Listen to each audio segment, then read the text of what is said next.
Thank you, Dan. Welcome, everyone. It's finally Friday, Shane. Finally Friday. It's 6 minutes after the hour. It's Friday, but it's Yahoo! but it's Friday the 13th and a full moon. That's a wary thing to be covered in I know. this day in history because Yeah, it's fascinating, right? yeah. Do you get the moon in Canada? Do you guys see the moon up there? Only when we don't have a cover in the sky. Oh, okay. I thought maybe that was just an American thing. The moon was. No, no, it should be clear sky tonight. Actually, it's supposed to Oh, clear off. you're We'll supposed to get see it. the Yeah. full. Yeah, Yeah, yeah. yeah. Actually, the moon's further away in Canada than it is here because of the metric measure. So, Of course. we're miles away. You're kilometers away. So That that's a little not bit only longer. The kilometer's a little longer than the mile, I think. So obviously, the moon's further away from well, that's right. Canada. At this time of the year, of course, the Earth is shifting and tilting Mhm. further away on the top of the planet, away from the moon. That's right, and You, from the you sun you're too. closer. Yeah. The apogee is changing. Whoa, apogee. Ooh, going geometry on me. Well, geometry. Yeah, that's good. All right. All right. Good morning. Well, it's a good day. We It's both take our meds. We're yeah, both drinking our coffee, and yeah. time for the weather report, Mayor. It is. It is time for the weather report because we have a 20% chance of rain after 4 o'clock. So you may be a little wet on your commute home. Increasing clouds with a high near 74 today, and winds could gust up to as high as 24 miles an hour. So we're going to get a little wind out there. So if you're driving a high-profile vehicle, you may want to take extra precautions and be aware of the winds out there. Tonight, partly cloudy, low around 48, and winds out of the west again, and could get up to 25 miles an hour again. On Saturday, mostly sunny with a high near 77, light and variable winds, and again, pretty windy, 25 miles an hour or so, could gust to that. And then Saturday night, it's going to be partly cloudy with a high around 51, and again, gusty winds that evening as well. On Sunday, everything dies down a little bit. Sunny with a high near 85. 85 degrees on Sunday should be pretty nice. 5 to 10 mile an hour wind, so nothing to worry about there. So if you're out there playing golf or hiking or whatever you do in 80-degree weather, you should have a pretty nice day for it. 85 degrees on Sunday. Mostly clear in the evening with a low around 54 on Sunday night. And then Monday, partly cloudy with a high near 81. And Monday night, a chance of showers and thunderstorms between 7 and 1 a.m. Then a chance of rain after 1 a.m., mostly cloudy with a high around 52. And then on Tuesday, a chance of rain, partly sunny with a high of 67. And Tuesday night, chance of rain, mostly cloudy, 43 will be the low. And then it's going to start getting a little cooler. We're going to have highs in the 50s and 60s. We may have seen the last of our 80-degree days. I don't know, Shane. So we'll have to keep an eye on that because we don't. We've got 60s on Wednesday, 59 on Wednesday, and 62 for a high on Thursday. So it's There not. you go. It's not going to be 80 degrees anymore for a while. Oh, well, no, not till next year. Yeah, I know. Jeff, well, But I mean, you do live there. This is not a big surprise, right? no, it's not a big surprise at all. Livingston is 53 right now. Manhattan's 41. Three Forks 42. Gallatin Gateway checks in at 46 degrees. Ennis is 46. Big Sky is 40. And at the airport in Belgrade right now, it's 43 degrees. And we're right at 45 degrees here in our downtown studios at 10 minutes after the hour of 6 a.m. So that will take care of your weather. Our poll question yesterday, how would you rate KMMS listeners' intelligence? How would you rate the listeners' intelligence? Well, the winner at 45% was they're pretty smart, better than most. And the 14% said indubitably they're impeccably intelligent, and 11% thought they were rock dumb but still happy, and and 1% said they were about average, or 2% said they were about average. So I don't know. From the other comments, far below normal. Sheep follow shepherds. Shepherds are idiots. and the intelligence of the listeners same as their host. So I don't know if that's good or bad. That's right. Exactly. I'm not sure where that's going. So let's see. Our poll question today is who won the debate last night? Who won the Democrat debate last night? Right now, Donald Trump's in the lead as the winner of that debate. Let's see. Elizabeth Warren came in at 8%. Pete Buttigieg came in at 8%. And some other comments. Who cares? Two votes for Donald Trump as other, even though they're listed in there, and one didn't watch it. So what can I say? Meters longer than a yard, but a kilometer is shorter than a mile. Okay, so I guess you're closer to the moon than we are then. All right, so glad I got our listeners to keep us up to speed on meters, and since we're the only country in the world, I think, that doesn't use metric.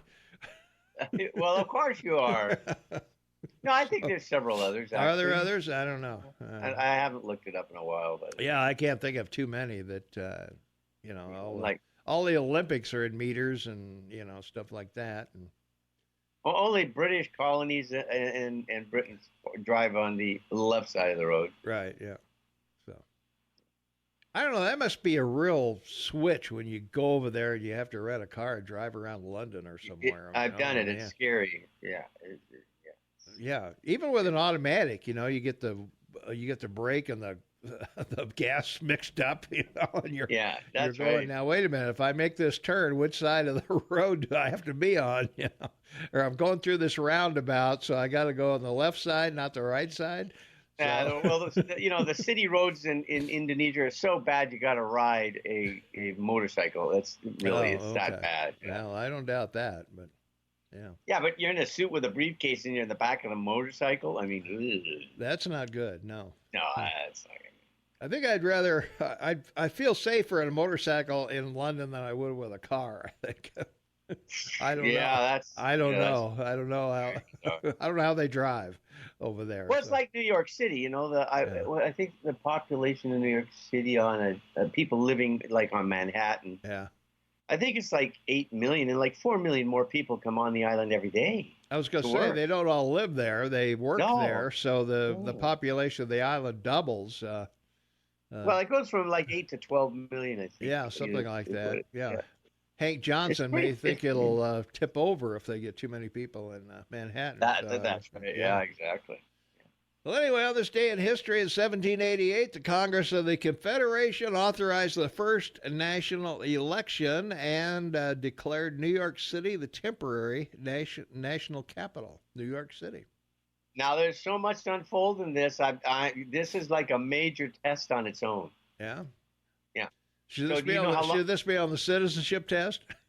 Yes. Oh, gosh, yes. So do you know how long the election ran for? How long? And now, I'll give you a hint because, people had to get to the election spots and by horse. Yeah, they had to go by horse and everything. I would say I'd guess 6 months. I'd guess 6 months. It was the only U.S. presidential election that spanned 2 calendar years. Wow. 1788 to 1789. Wow.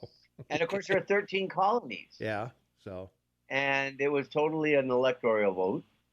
The population at the time was around 3 million, 2.4 million free votes, and 600,000 slaves. Mm-hmm. Got to keep that in mind. Yeah. So the turnout was only 11.6% of the electorate over 2 years. Well, you don't want to ride that far, Yeah, well. 69 electoral votes. What about absentee voting and same-day registration? No, nothing. Didn't have any of that, huh? 69 electoral votes. Yeah. And 37 electoral votes needed to win. You're gonna love this. The vice president was elected separately from the president. Mm-hmm. So whoever came in second place became vice president. There are 13 colonies. But of course, not all of them. Rhode Island, New York, and South Carolina had not ratified the Constitution, so they could not provide electoral votes. Wow. Okay. Okay. Weren't included. So it's only 10 colonies that, 10 states by then that ratified Now, the candidates are important because you knew some of them. John Adams from Massachusetts, John Jay from New York. He later became the first Chief Justice of the Supreme Court. John Rutledge of South Carolina, governor of the South, and obviously big slave defender. John Hancock, he was governor of Massachusetts, and he ran. Samuel Huntington, rather, governor of Connecticut, ran. Benjamin Lincoln, I have to go through this because it's so funny. And he was from Massachusetts. And, of course, George Washington. But you're going to love this guy. The governor of New York also ran. George Clinton. Wow. Okay. George Clinton. Yeah, pretty incredible. So the thing about this is so staggering is that there were 43,782 votes cast, all for George Washington. So he got 100% of all the votes cast. And they have a breakdown in different sites and everything, but it's rather amazing. Some states had popular votes, some didn't. Connecticut didn't have a popular vote; just the legislature voted for for the electorate or for the royal people. Mm-hmm. Delaware didn't have any popular votes. Georgia, Massachusetts, New Hampshire, New Jersey. And there you go. So, I mean, you think about where we are today and the banging around in 2000 with the Electoral College. Yeah. And, they're going to get rid of the Electoral. Wow. I hope people call in and want to know about this election. There were so many angles to this election. You and I have been talking about it for months. There you are. I'm sorry. There we go. That's it. Move on. Okay, we got to move on to the cattle ranchers and farmers and sheep herders and everybody else out there that brings you food, booze, or clothes, puts all that stuff on your table, on your back, in your house, whatever. We'll be right back with more after Montana News and Ag. 25 minutes after the hour of 6 a.m. It's Friday, the 13th, September 13th. Triskaidekaphobia, if you're a fear of the number 13. Triskaidekaphobia. Pretty big word for Friday. And that's way over the top of my head. 45. I mean, the whole thing fit over the top of my head. Yeah, 45 degrees outside. And from our text line, we were talking about how long it took to do the first election. And from our text line, 478-8298, 2 calendar years could mean December, January. Not that impressive. Well, it was longer than that, though. It was longer than that, yeah. If the election was December 15th, 1788 to January 10th, 1789. Okay. So it was a few months in there. Well, in the matter of speaking. Yeah. All right. Let's see. Our old pal in 1943 on this date, Chiang Kai-shek, became the president of China. Yeah, amazing guy. Educated in the West and chased Mao all over China for a number of years, and then, the Japanese invaded, and then they joined to fight the Japanese, and then the Japanese left, and they decided to have a civil war again, and Mao chased him, and right off the continent onto Taiwan. So Chiang Kai-shek took all the wealth of China, all the historical, all the ivory, all the gold, all the silver, all the artwork, everything. Took it all, shipped it to Taiwan, all the U.S. debt that they bought, and started the Kuomintang. Well, that was the name of his army, and they ran Taiwan, since 1949, 70 years, as long as the Chinese have run mainland China. So there you go. Yeah, he was the first person I remember. I was born that year, 1943, and I remember going through, hearing Walter Cronkite talk about Shanghai Shack and all that stuff as we went through the years. Or well, it probably wasn't Walter Cronkite yet. It was probably Doug. What's his name or whoever? I don't know. I don't remember who all was there. But anyway, Edward R. Murrow had left, so That's right. Yeah. whoever came along. Yeah. Whoever came along after him, Douglas Edwards or somebody, I don't know. I don't remember who was there. Anyway, 1948 on this date, Republican Margaret Chase Smith of Maine was elected to the U.S. Senate, becoming the first woman to serve in both houses of Congress. Remarkable woman, actually, when you think about it in her career. She was in office in the Senate from 67 to 73. And as you said, she was U.S. representative from 1940 to 49. So during the war, she got elected. Yeah. And 49 to 73 in the Senate. But, she was. Everybody in Maine was in the Army, so she was right. the only person left, yeah. And she was the one who cracked McCarthyism in her 1950 speech, Declaration of Conscience. And, that's why she's remembered as such an amazing individual, because she stood up to everybody, including all the men in the Senate. And that was replicated by, the current senator from the same state that stood up in favor of, the nomination of Kavanaugh, Kavanaugh and said the same thing. He's innocent until proven guilty. You can't do this to him. This is just terrible. All right. There you go. All right, that wraps it up for this portion. We'll be back with more great stuff in history you need to know today. And coming up at 8 o'clock, Don Seifert, the commissioner, is going to be in here. We're going to talk about the county planning. What's the county got planned for you?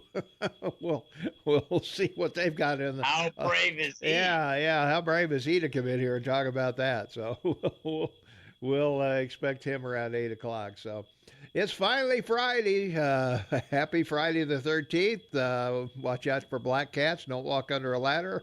Try not to break any mirrors. And stay home and just watch TV. That's right. Just listen to us, and we'll be fine. We'll be right back with more after this. All right, it's 25 minutes before the top of the hour. It is Friday, the 13th, September 13th, 2009. 19. That's right. Yes, and so to alleviate any anxiety about Friday the 13th, maybe just quickly understanding, sort of like where it came from. So it was a great Philip IV, 1268 to 1314 of France. He was somewhat of a dirty little fellow. He got to become king by marrying, by virtue of marriage, which Joan I of Navarre, and he started several wars, particularly with the English, because they were on the continent and held lands in France. And he tried to throw them out, and the Flames went after them. So he borrowed a lot of money. Of course, he borrowed the money from, the Jews, and then of course he'd sent off the Crusaders that he had to pay for to Jerusalem, and previous kings had. Anyway, long story short, the treasury was down, and so in 1307 he decided he'd annihilate the order of the Knights Templar because they'd become so powerful, and threw the Jews out of France. So this guy was a real rockin' kind of guy, which is why Friday the 13th, 1307, October, I believe, he ordered all the Templars. And what had happened is during the Crusades, the Templars had built castles all the way from England to France through Eastern Europe, what's now Switzerland and Hungary, to Italy. And then they took a ship from Italy to over to the coast of Israel and then on to Jerusalem. So at each of these destinations, they had these forts, and the forts had money.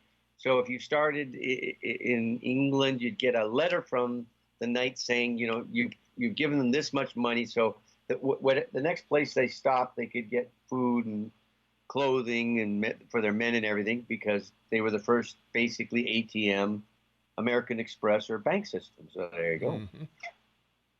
That's Friday the 13th, folks. Because of money, we have Friday the 13th. And what a lucky day it is, too. Yes, indeed. We're lucky to be here. It's important. 1949, the Ladies Professional Golf Association of America was formed in New York City. And, yeah, a lot of great golfers, Babe Dietrichson, and all the way up to today's group. Well, it's a fascinating thing. The LPGA is an anagram, as you said. Yeah. And the anagram for the men is PGA, Professional Golf Association. All right. Did you know the word golf is an anagram? Going after lost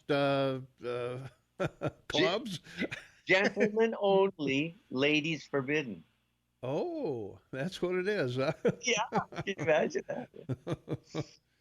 Really? Wow. Yeah, wow. Gentlemen only, ladies forbidden. That was in where is it? Ireland? They started that, I guess. Well, now you want to peg it on somebody. Well, yeah, you got to prove it. Well, if you're going to be racist, you got to have a racer. Oh boy, that's a tough one.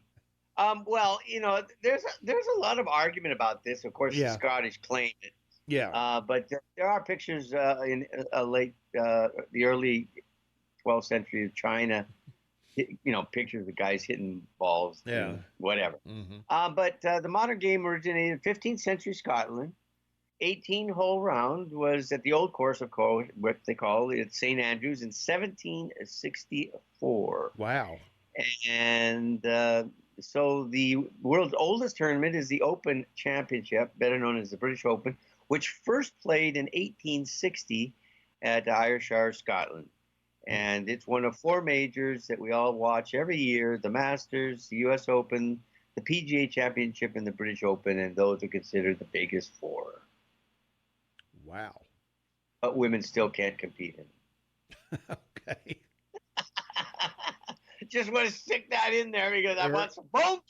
I'm trying to get some phone calls. That's right. Well, I don't think anybody cares about the LPGA or golf to begin with, but no, you don't think I don't think so. I don't think we got a lot of golfers listening to us. I don't know. Maybe we do. Maybe we do. I don't know. Maybe we do. All right. Anyway, we got to take a break. Ford Motor Company wants to talk to you, Troy Miller, and we'll be right back in 1 minute. Well, actually, probably closer to 90 seconds, actually. Okay, let's go for it. Let's go for it. All right, we'll be right back.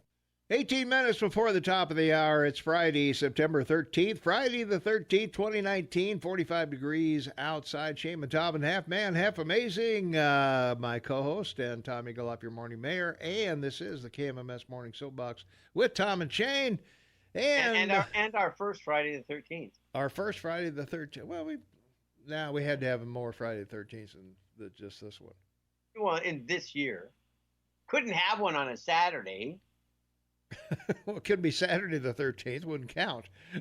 Well, that's what I'm saying. Every month that the first day of the month is on a Sunday, you get a Friday the 13th, and we've had more than one Friday the 13th. I don't know. I think. Well, so. I think so. Yeah. I think we have. I don't know. You've got a better memory than me. You people it isn't a matter of memory. It's a matter of the way the calendar works. It just works that way. There's more than one Friday the 13th each year. Pretty sure. Well, I'm going to pull my calendar off the wall later and check. Yeah, you got to do that. So, well, the listeners are checking on it right now. They're getting ready to text us at 406-498-8298, and they're going to text you, and they'll confirm that I am absolutely pretty much correct on that deal. So, yeah, there you go. All right. 1971, a 4-day inmates rebellion at the Attica Correctional Facility in upstate New York ended as police and guards stormed the prison. The ordeal and final assault claimed 43 lives. Wow. Yes. Yeah. Talk about death row. Yeah. I mean, it was an overwhelming majority. 2,200 inmates, 1,281 rioted. Mm-hmm. The others tried to stay alive in their cells. Yeah, 42 guards taken prisoner. It was the amazing thing about this was though, and you know, it applies to most anywhere you go. You go to these state prisons, and they're all from like the 20s and 30s. I mean, they're old. Oh yeah, they are. Even Yeah. like Montana State Prison, Hmm. built back in the 20s or 30s. And it's like, wow. I think that was. I should check because I'll bet it was FDR that built all those prisons. Probably. They all look like Shawshank. They do. It's amazing. Yeah, yeah, that 18th century look, right? Yeah. Well, let's see. In 1990, Law and Order premiered on NBC, and we talked about Bonanza and Lassie yesterday. All premiered different days or different years, I should say. But this is Law and Order is probably going to take the prize as the longest running show on TV. Yeah. It's over 20 years, I think. If they haven't already broken everybody's record, they're still hanging in there. Yeah, the original is 20 years, 456 episodes. Mm-hmm. But the remarkable thing about this, and Wolf, the producer for it, Dick Wolf, mm-hmm. is the other shows that he's created because of it. Yeah. Well, it's a franchise. There's 2 or 3 spinoffs of Law and Order, Special Victims Unit, and the other one. Can't remember what the other one is, and so I like the original one. I like the original one where you had, half the show was about the police doing the investigation, and the other half was a lawyer in the court. Yeah, in the courtroom. Yeah, I enjoyed it. Yeah. And this is one of those shows that you could change the cast. It wasn't cast driven; it was story driven, and that's correct, so a lot of people came and went, and a lot of people got their start on Law and Order and then went on to other things. You see some of the old episodes, you'll say, oh, yeah, he was in that, or she was in that, or she went on to make that movie or whatever, and you wonder how they find these people, but they certainly do it. So the other thing about it too that was interesting for people, made it popular, is that they followed discussions that were happening at the time, whether they were political or legal, right? Right. Yeah. If there were legal stories or political stories, they always had a knack, and it was an anecdote of what had been talked about for the last 2 or 3 weeks. So it was current. It was like a current event soapbox. Right. Yeah. There you are. Let's see. From our text line 478-8298, Tom is correct. This is the first Friday the 13th of the year. Next one will be in December. So there's always there's never one only. So I'm there hadn't been one before here, but this will be our first one this year. So. And the other one will be in December, but we may not be here in December. Well, that's true. We may not. So who knows where we are? We'll have to check the other months. We started at the end of November of last year. Yeah. So we'll have to see what December was last year. So when that started, I don't know. But yeah. Anyway, yeah. Anytime the first day of the month is the first Sunday, you get a Friday the 13th. So this is good because we can't argue over the fact we were both right. No. I said this was the first Friday the 13th. That's true. You were right. You were right on that one, and I'll concede that. Yeah. So we're both right. So we're both right. So right. I can't believe we disagree, but we're both right. So we used to be download. No, right. Yeah, there you go.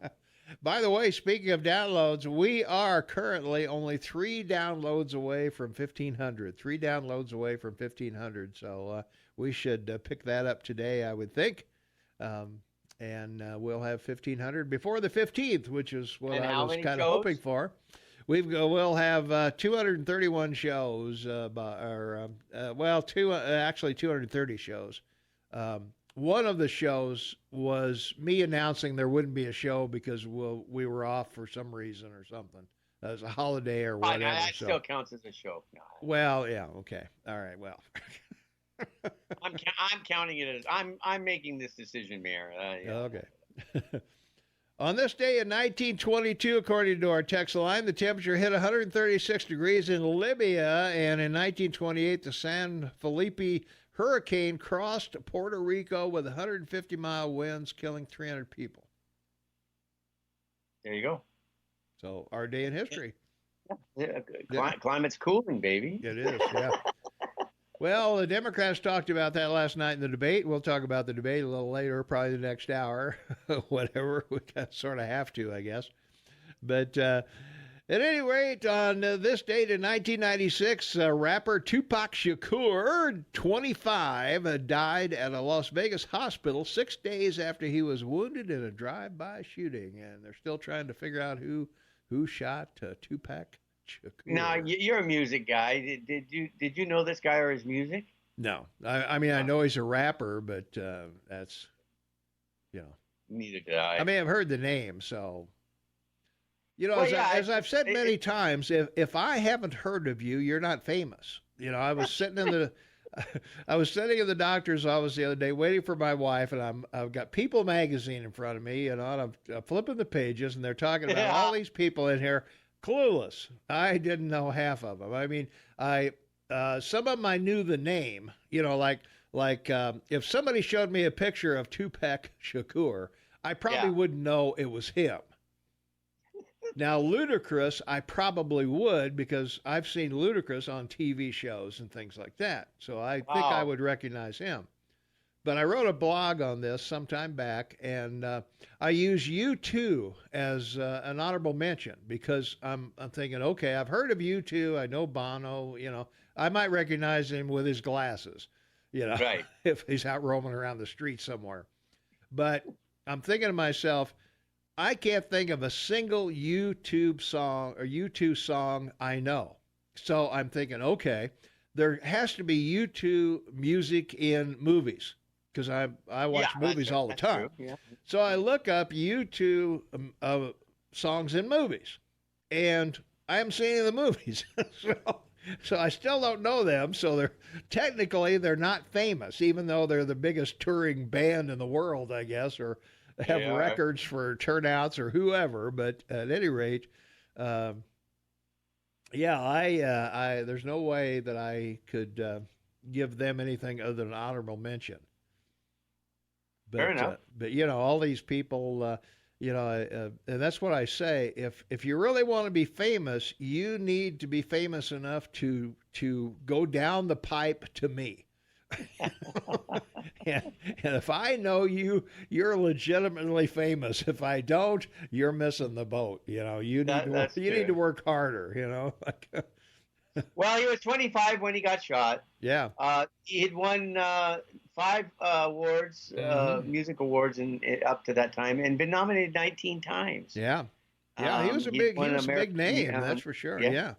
He won an American Music Award, the ASCAP. Have no idea what that is. Rhythm and Soul Music Award. ASCAP, I know what that. Yeah, that's the Associated Composing Artists of All Time or whatever. Music a Black Origin Award he won, and let's see. Oh, Soul Train Awards, he won 2 of those. So there you go. Okay. Sounds good. Yeah. All right, we got to take another break, but it's only 1 minute.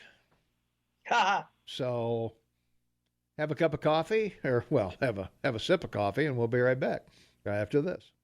6 minutes for the top of the hour, Friday, September 13th, 2019. It is 45 degrees outside right now. I wore a coat to work today, Shane. I wore a jacket this morning. It's cold here. It's cold outside. I don't know. I'm such a wimp sometimes, I don't know.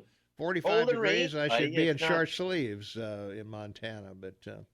it's not fun walking in the cold and the rain. That's true. It's From our text line, 478-8298, there can only be a max 3 Friday the 13th in any given year. This year was not one of them. Most years have 2. The next year there will be 3 is 2006, and that's from Not Your Sister Tam. The next year is 2006. 2026, sorry. 2026, yeah. Oh, 2026. Yeah. Okay. All right. Yeah. So I believe you. Okay. So now we know the Friday the 13th. So when 2026 rolls around, when we're still here, Yeah. we'll be chatting about that. So Yeah, of course. we'll like, remember back yeah. to when Tam brought that up to us. That Yeah, hey, that's right. remember when Tam told us about that thing back in 2019, Yeah, there you go. 7 years ago? Great. Yeah, right. No, I don't know, man. Getting scary. Let's see. Well, more TV shows. 1998, NBC's Frasier won a record fifth consecutive Emmy as TV's best comedy series, spinoff of Cheers, of course. Never liked the show. Never liked Frasier? Nope. Yeah, I didn't either. I didn't think it was all that great. No, never liked it. Yeah. He makes I a think good I bad think guy. He makes a good bad guy, though. Yeah, and I didn't like that. I thought he was arrogant. And I Yeah. don't, yeah. It's, Yeah. Anyway, All right. I did love Cheers. Cheers was a great show. It was a good show. And so was MASH. I thought MASH was a good show. MASH is another show that they could kind of flip characters around and move people around and still works. 1999, a bomb blamed by authorities on Chechen rebels devastated an 8-story apartment building in Moscow, killing at least 124 people. Yeah, well, this was in the early beginnings of Vladimir Putin's reign. And, he had just recently come into the office as premier. Mm-hmm. And a lot of people believe that it was he with his boys in the KGB, the old KGB, that did these bombings. Right. Because he immediately turned it against the Chechens, and the Dagestan War, led to the Second Chechen War, which was genocide, and eventually it ended up with him becoming president because of the resignation of the previous president at the time. So yeah, this was, a lot of people believe, Vladimir Putin's setup. Yeah. Regrettably, at the cost of 300 people injured, or 300 killed and 1,000 people injured in these two apartment buildings. Very sad. Yeah. Right in the middle of Moscow. I know, of all places. That's how blazing they were. Like, ugh. Yeah. From Tam again, at not your sister Tam, at 478-8298. I'll probably still be listening in 2026. So she says. So. You stick in there, Tam. We love you. We'll see. We'll see how that works. And my sister, I love her too. Well, that's true. In 2000, Chase Manhattan agreed to buy J.P. Morgan for more than $35 billion, creating the third largest financial company in the United States, and we've been going downhill ever since with J.P. Morgan and Goldman Sachs and all the other groups out there. That's right. I mean, J.P. Morgan Stanley, big bank, but of course, it came out of the Gilded Age, and he saved the U.S. At the beginning of last century when there was a stock market crash. But the result of all these banks being merged and brought together does not represent anything other than similar to what the Democratic Party is. They're regional banks. They're not national banks. They play this up that somehow they're not. They're not. You know that. I know that. Mm-hmm. There's 16,000 banks in your country, state, federal, city, county, and savings and loans 6,000. So the scary thing about these is that although they have 5,100 branches around the world, oddly enough, not just in the United States but around, they don't. They're not national banks, and they shouldn't have the positions of power that they have, because it's way too dangerous. Okay. Absolutely. Time to go. Yeah. That's. On this date in 2001, Secretary of State Colin Powell named Osama bin Laden as the prime suspect in the terror attacks on the United States. Limited commercial flights resumed for the first time in 2 days, and born on this date, Shane, John J. Persing. We've talked a lot about him. And let's see, Walter Reed was also born on this date. Walter Reed Hospital, of course.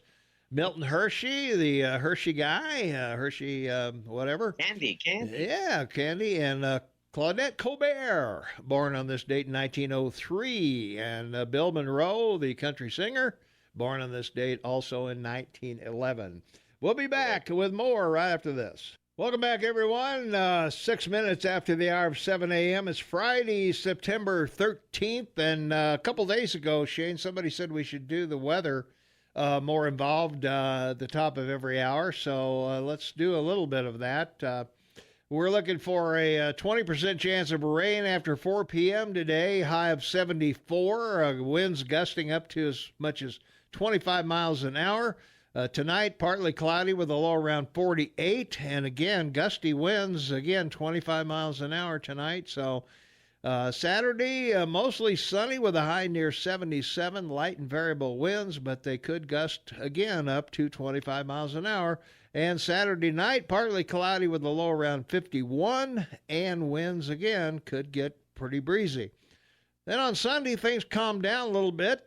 Sunday, we are sunny with a high near 85, and Sunday night, mostly clear around with a low around 54. On Monday, partly sunny with a high near 81, and Monday night, a chance of showers and thunderstorms between 7 p.m. and 1 a.m., then a chance of rain after 1 a.m., so that'll kind of keep you up to speed on, where we are right now.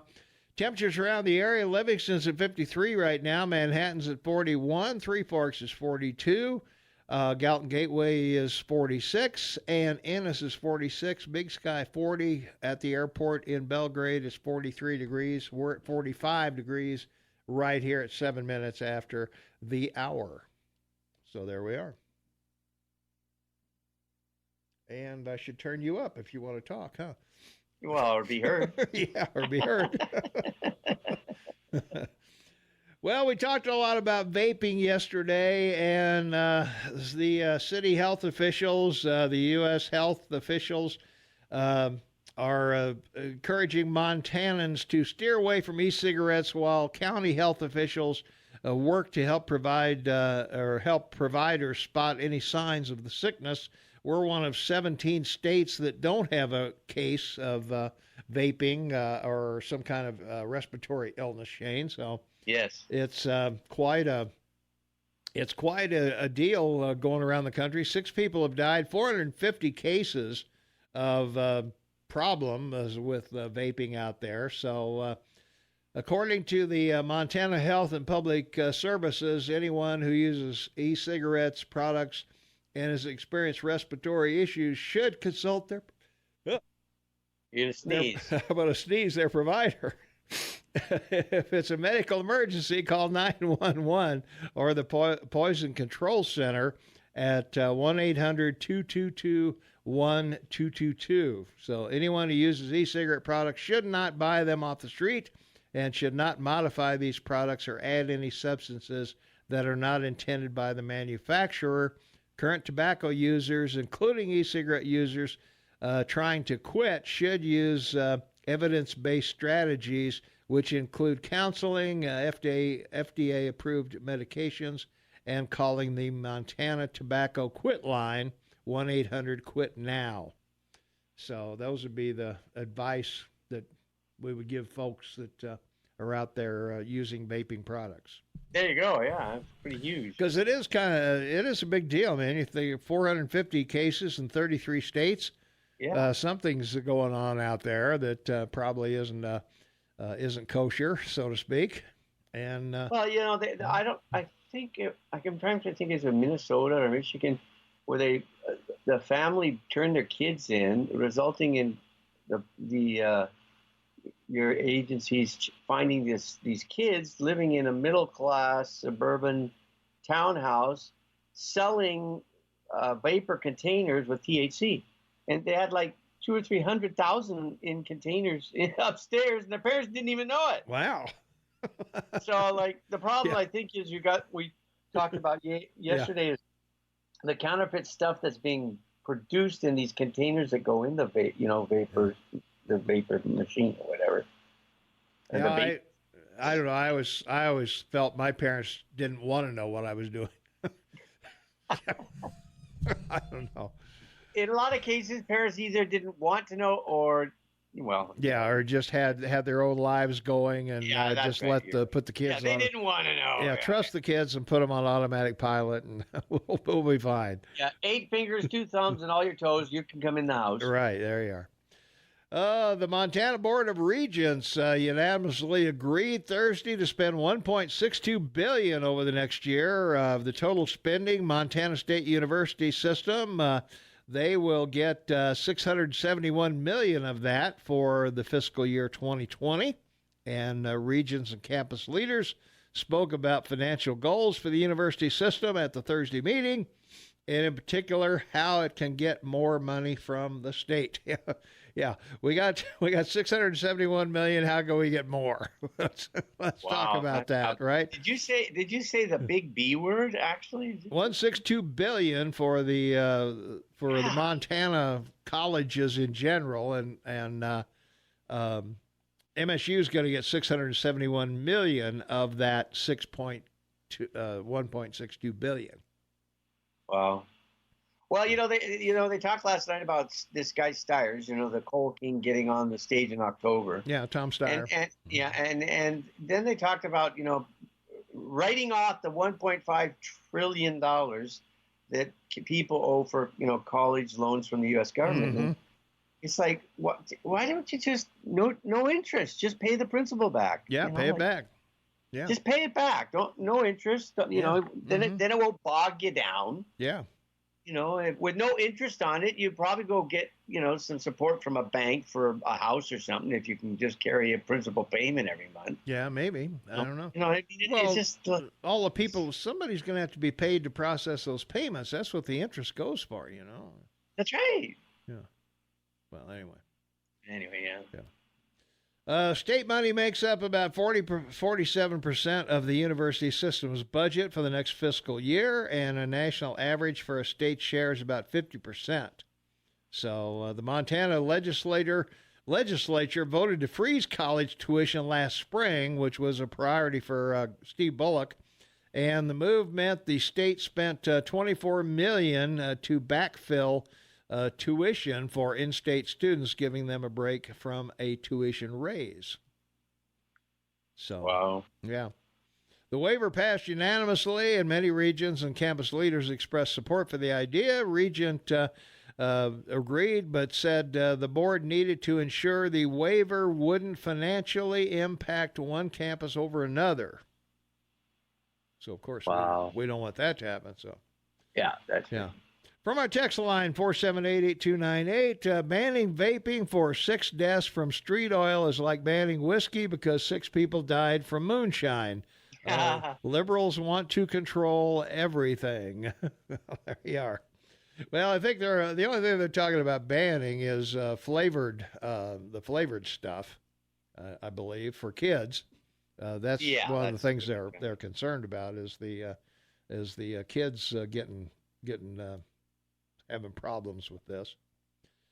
And another local news, the Big Sky has a project going on. The Gallatin County Planning and Zoning Commission, we'll be talking with them at 8 o'clock, so we'll see what's going on with that.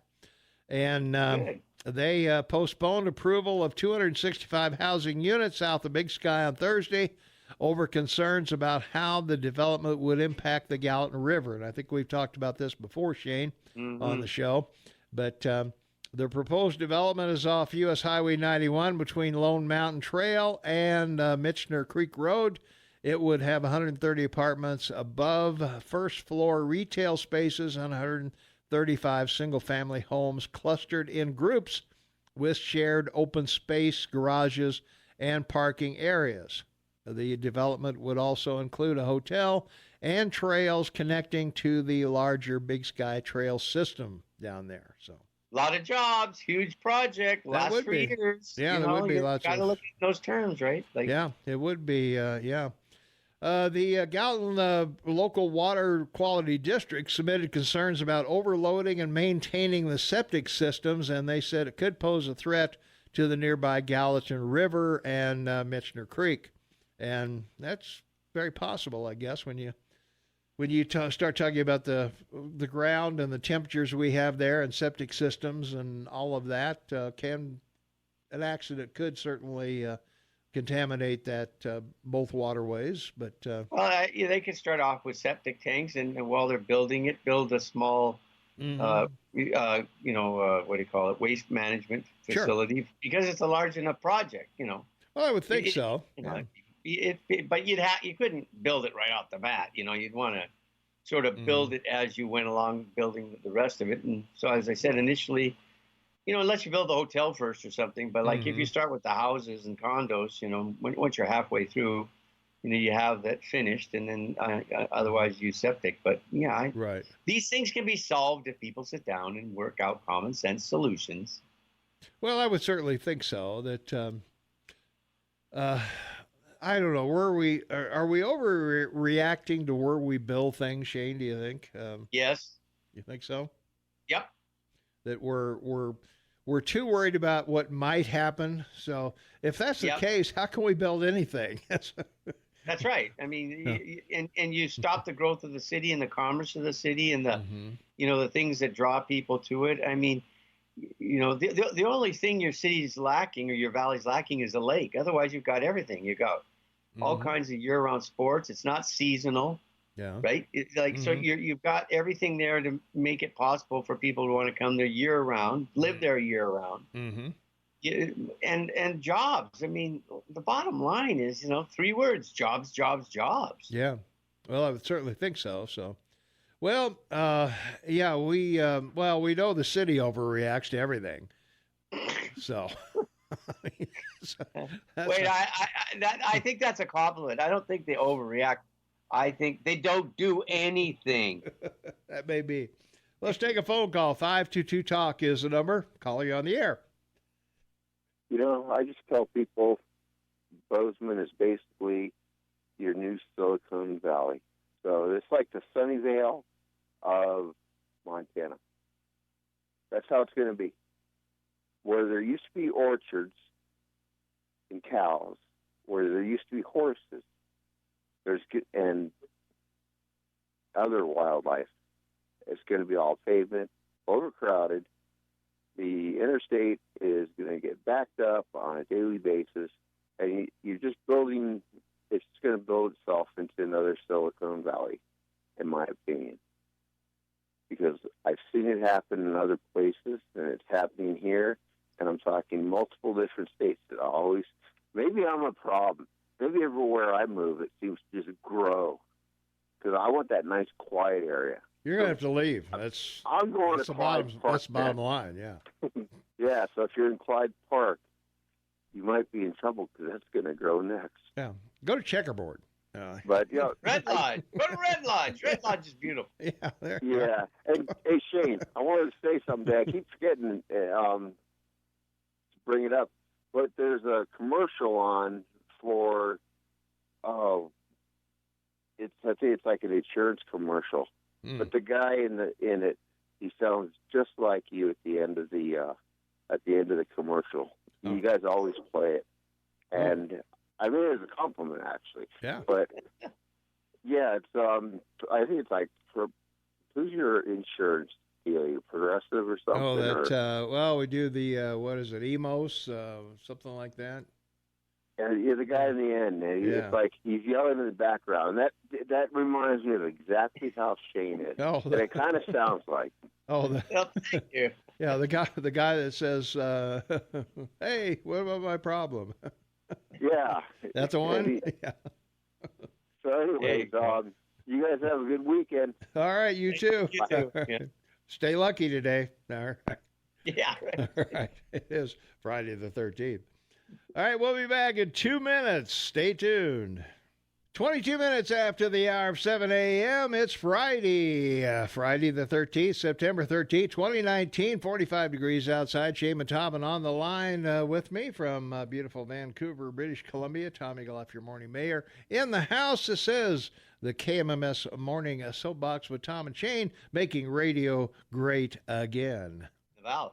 Yeah, that's what we're doing, right? Yeah, Yeah. right in the valley. That's in it. the valley. Well, my computer's frozen up here, Shane. I don't know. This lame system we've got here. Oh, that's great. Let's take a phone call. So, until it decides to start one of these days. Yeah, all right. Yeah. 522-TALK is the number, 522-8255. Caller, you on the Morning Soapbox with Tom and Shay. What's up? Good morning, Tom and Shane. Happy Friday the 13th. Hey, thanks.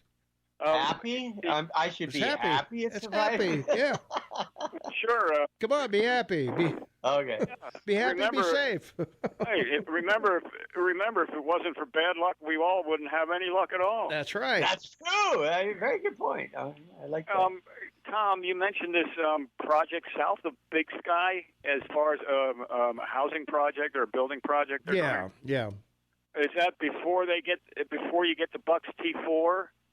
Boy, it says it's between Lone Mountain Trail, which I guess goes up to Lone Mountain Ranch. Okay. And Michener Creek and Michener Creek Road. So I'm not sure where that is exactly there, but okay. It sounds like it's about halfway up to Big Sky. Don Seifert's going to be in at 8 o'clock, and maybe we can pin him down as to where this is exactly. So is it below the resort in like the Meadow area, or is it off of 191? Well, it says the development is U.S. Highway 91 between Lone Mountain Trail and Michener Creek Road. So I guess it is off 191. It sounds like, yeah.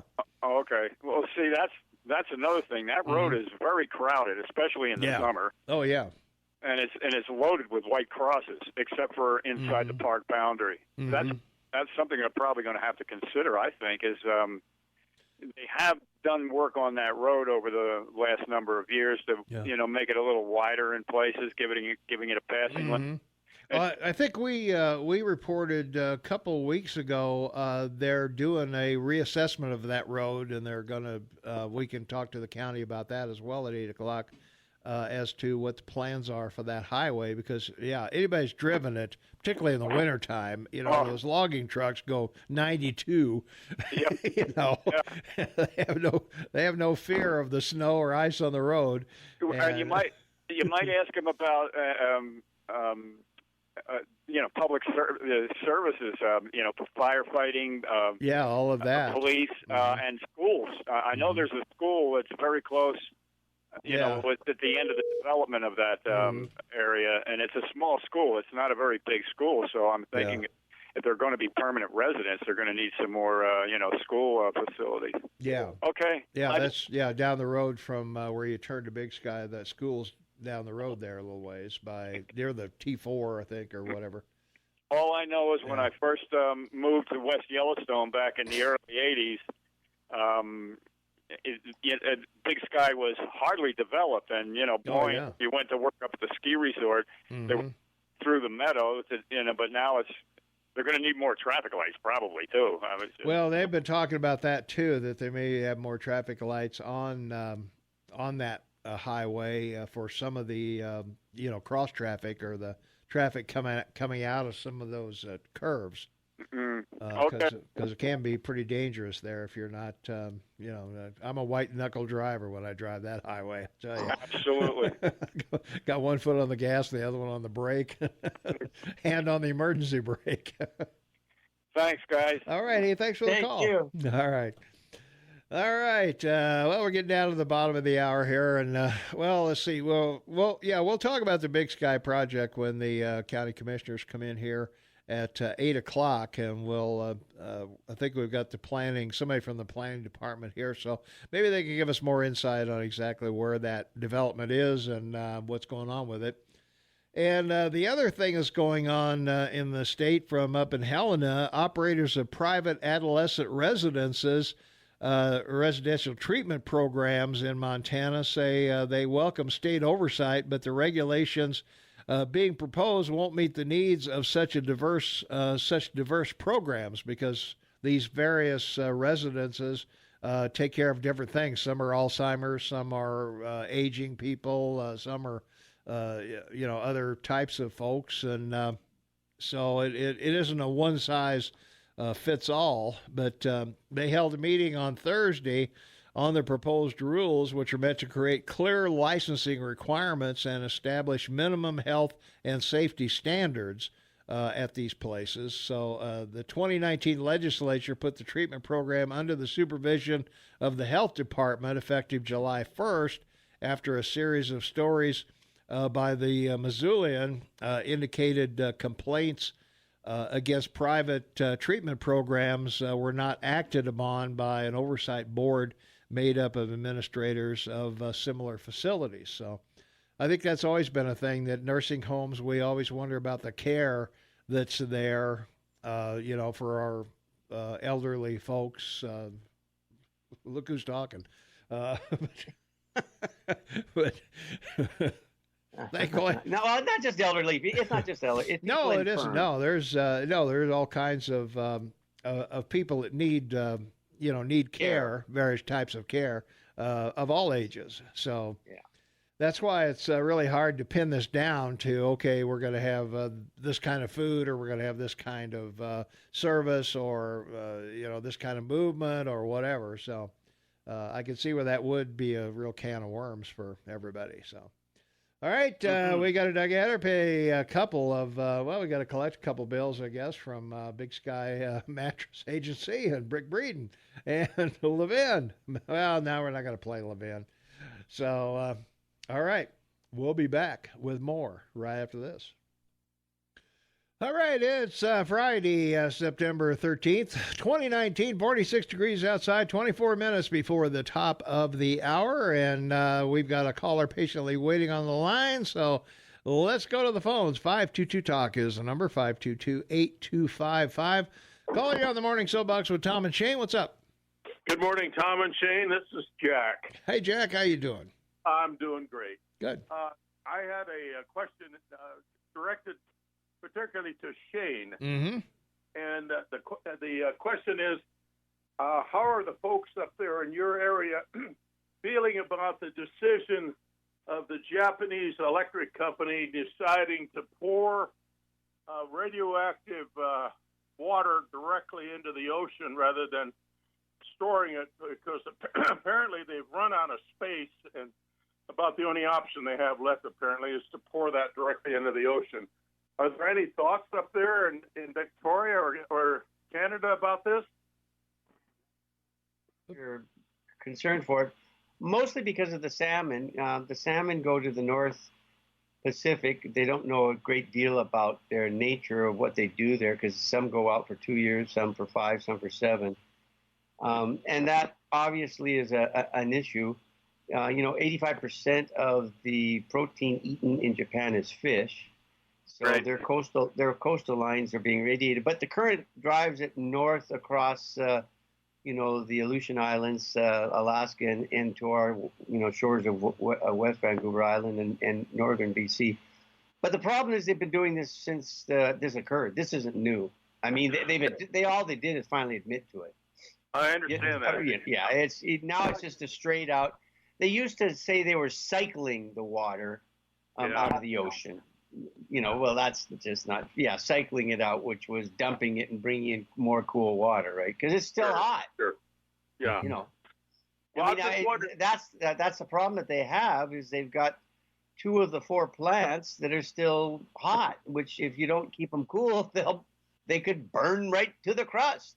Yeah. Exactly. Now that's plants 4 and 5, as I understand it. That's that right. Yeah, Yeah, that's yeah. right. Now, I also understand there's thoughts about a so-called dead zone developing in the Pacific. Have you heard that also? Yeah, it's not just as a dead zone, but it's a deep dead zone, because the radiated material will move through the current and sink as it's moving, and ultimately end up at the bottom of the ocean, because it's heavy, right?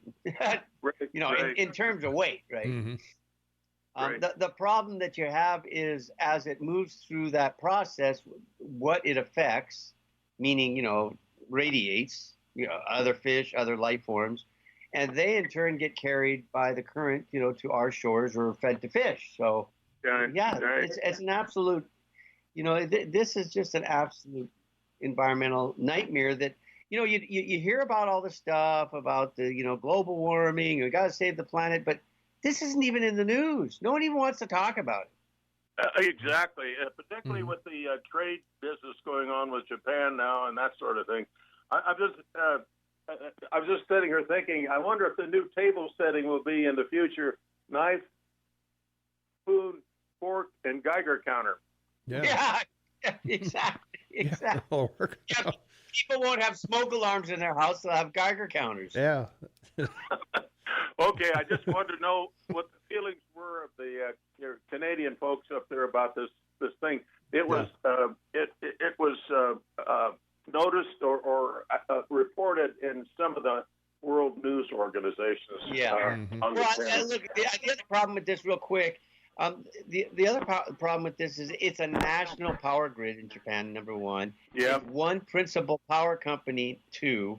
So trying to deal with this in the terms of liability and everything, they've cut that off because otherwise they got no one to run the grid in the country. So it's one. There's so much involved in this. It's very sad. Yeah. Well, there used to be a website where you could actually trace this. They would give you updates, and I looked back on that website. I downloaded it, and it's quiet as of the 16th. I think 2016. It went dead, and it's dead. Yeah, they got rid of it because it's so bad. It's just bad, right? Yeah. Okay, well, thanks very much for the info, Jay. All right. Hey, thanks a lot for calling. All right. Just for all those interested, the largest fish market in the world is in Tokyo. Mm-hmm. They sell millions of pounds of fish every day, and they're not selling any fish north of Tokyo anymore from the ocean. They only take fish from the southern Pacific. Yeah. That's how bad it is. Wow. Yeah. Well, I know Long John Silver's is offering the two-headed mackerel at no extra cost, this week's special. It's a double dipper, isn't it? Right. Yeah, it's a double dipper, yeah. All right, we got to take a quick break. We'll be back in 2 minutes. Hang on. It's Friday, September 13th, 2019, 48 degrees outside, and this is the KMMS Morning Show with Tom and Shane, making radio great again. And from our text line, Shane, I don't know why Democrats are mad at Trump. He's gotten more gun control passed than Obama. Well, as far as I know, the only thing he got passed is bump stocks. But anyway, he sold Republicans on tariffs and protectionism, added wage requirements to NAFTA, wants to spend $1 trillion on infrastructure, and border crossings were at record lows when Obama left, and now we have caravans of them coming here. He's getting so much of their agenda done. Well, I would blame Obama for the caravans because of sequester. We had to cut the defense budget and had to pull people out of Guatemala, Honduras, and whatever that were keeping peace down there. And the people said, whoa, this isn't a nice place anymore without the military here, so we're out of here. And now the caravans have stopped, not because of Obama, because of Trump putting the threat of tariffs on Mexico. Put your army down there and stop these guys. And that's where we are. Biden said last night that I thought was unbelievable. He said, I was the guy under Obama. They got $750 million that we gave them down there in Guatemala and Nicaragua and to work on. And, I listened to him say that, and I go, yeah, that's what you gave them, $750 million, and did nothing with it. Yeah. They just took it and did nothing with it. So, that's the problem with foreign aid, baby. That's how it works. If you don't ticket it, follow it down the line, it just goes into a bank account in Switzerland. Well, pretty much. Yeah.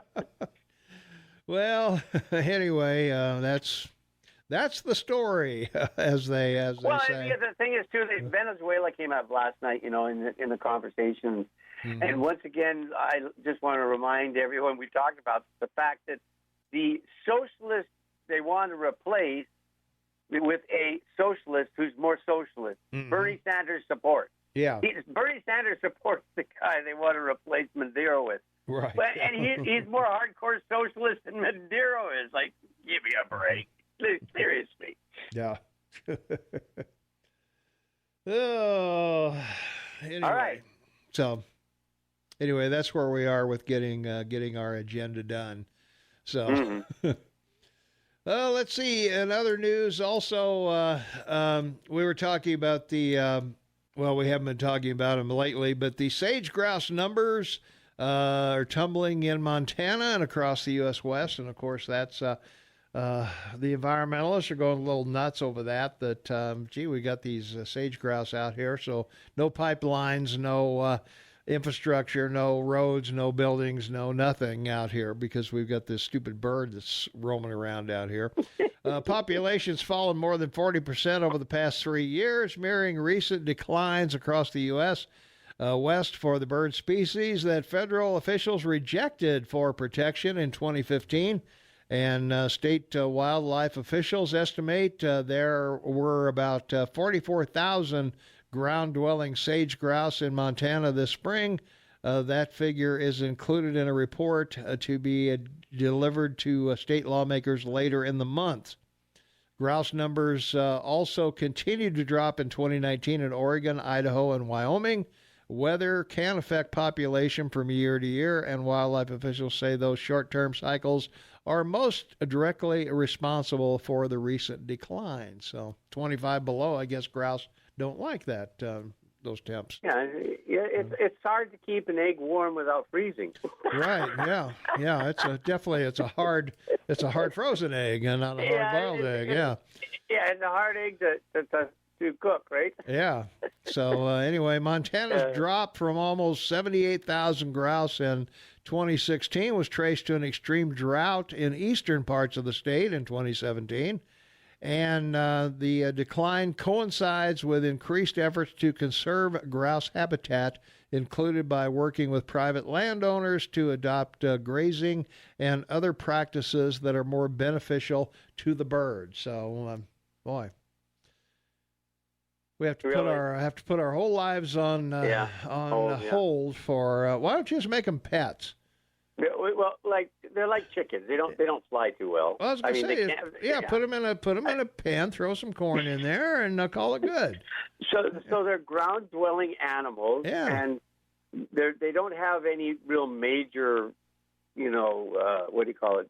Guys going to run around kill them except foxes and maybe wolves. Yeah. The cows aren't going to bother them. Yeah, I was going to say foxes probably be the big predator for them. Predator, thank you. Mm-hmm. That's it. Yeah, and so and people hunting them, of course. But, it's the weather, baby. It's chilly out there. It's not global warming. It's a global chill.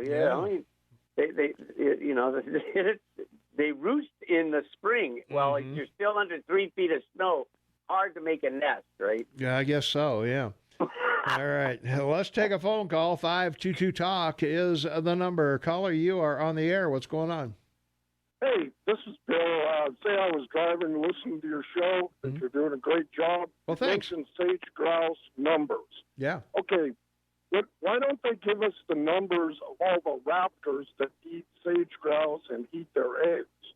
Yeah. Exactly. There is no control over all the different hawks and blackbirds. You notice the number of those ravens? Everything they're everywhere. Sage grouse. Everything. Yeah, and you're right. They eat the eggs. That's great. Yeah. Okay, that's all I had. Thanks. Keep up and magpies. Magpies too. Yeah. Magpies are carnivorous birds. Yeah. Yeah, thanks for the call. Thanks for listening. Thanks for the nice words. Yeah, those magpies are nasty birds. They are nasty. Yeah, they are. They'll eat anything. That Heckle and Jekyll are the worst. Yeah, they're like pigs in the sky. There you are. All right, we got to take a quick break. We're back in 1 minute. Stay tuned. 8 minutes before the top of the effing hour. Stupid buttons. Friday, September 13th. Friday the 13th, 2019. 49 degrees outside. Tom McAllister trained daily. 8 minutes before the top of the hour. From our text line, 478-8298, military has nothing to do with illegals. Of course it does. Of course it does. What's wrong with you? I mean, haven't they listened to the history of the election in American I was going to say, haven't you paid attention to the sequester and all that stuff? And come on. that thing is still going on, right? It's still hanging in there. They can't get rid of it. And your country's been fighting Mexico for 150 years. Like, come on. Stop embarrassing yourself. Trump bringing attention to asylum law weaknesses has much to do with illegals. Well, asylum law says you got to seek asylum in the first country you get in. That's right. And even though a judge put 2 injunctions against that, of all people, the Ninth Circuit struck both of them down. And he is correct in that. So. And that's because of an established treaty between the U.S. and Canada that says that. Mm-hmm. So it's already established law because of that treaty. So the fact that Trump is trying to establish another similar treaty with Mexico cannot be halted by anybody. It's got to be allowed to negotiate it and then take it to the Senate. Yeah. Unless it needs to be funded, then it's got to go to the House. But otherwise, right to the Senate to be approved. That's the way your system works. Crazy. That's the way it goes. Yep. And Democrats love Trump selling Republicans on red flag laws and tariffs. Well, only the states are doing the red flag laws. So take it up with whoever the governor and whatever the people in that particular state are. If you're upset about it, we don't have a red flag law here, as far as I know. That's right. So, and this uniform background check, like we've been talking, go right to the site. 325 million background checks since 1994 when the law was initiated. Started, yeah, it's just a misdirection, all misdirection. Yeah. Only abortions are higher than background checks. That's what's so sad. It's incredible. Let's go to the phones. 522 Talk is the number. Caller, you are on the air. What's up? Good morning, guys. How we doing? Good. Yeah, great show today. Thank you. Friday the 13th, you're doing well. Well, we're trying to stay lucky here. I got my 4-leaf clover, my rabbit's foot, and my... Okay. So I have hunted upland game birds in this state forever, and, nobody I know hunts sage grouse, okay? They're almost impossible to figure out a way to cook to eat them. You might as well lick the bottom of your shoe. That's what they taste like, Okay. And so, everybody's concerned over them. It's kind of funny, The one guy I went to his house and he had cooked some up, and he had this lovely stuffing dressing that he made for him and everything. And when he got done cooking them, he put the stuffing in a bowl on the table and gave the birds to the dogs. They're just, okay. They're horrible, So, I think we need to move on from worrying about the sage grouse. They'll be fine. Well, let's hope so. All right. Have a great day, guys. Hey, thanks for the call. Appreciate you listening. Yeah, that's good. Yeah, thanks for listening. From our text line, 478-8298, sage grouse, eggs, food for virtually everything but cows, coyotes, foxes, gophers, badgers, weasels, snakes, owls, hawks, magpies, seagulls, eagles. I guess go after the eggs of the sage grouse. So, yep. I don't know. Let's see. Is Shane claiming we're fighting war with Mexico with our military? The military cannot be used for border protection. Google is your friend. Well, the military can be used for global or for border protection if the state governor calls out the National Guard. Well, either indirectly or directly, your country has been fighting Mexico for 150 years. We've talked about it. Yep. There's been 2 wars. Give me a break. Fighting over, drugs, fighting over immigration, whether it's physical or indirectly political, they're still been fighting with Mexico. Right. From our text line, 478-8298, is anyone suffering from PTSD due to the Democrat debates? And I need government health care. These Dem debates are making me ill. So... let's see. Next thing you will tell us, the $22 trillion government debt includes mortgages. Well, it does include mortgages. It's full of it's part of the $77 trillion, Shane. Come on. It's in there.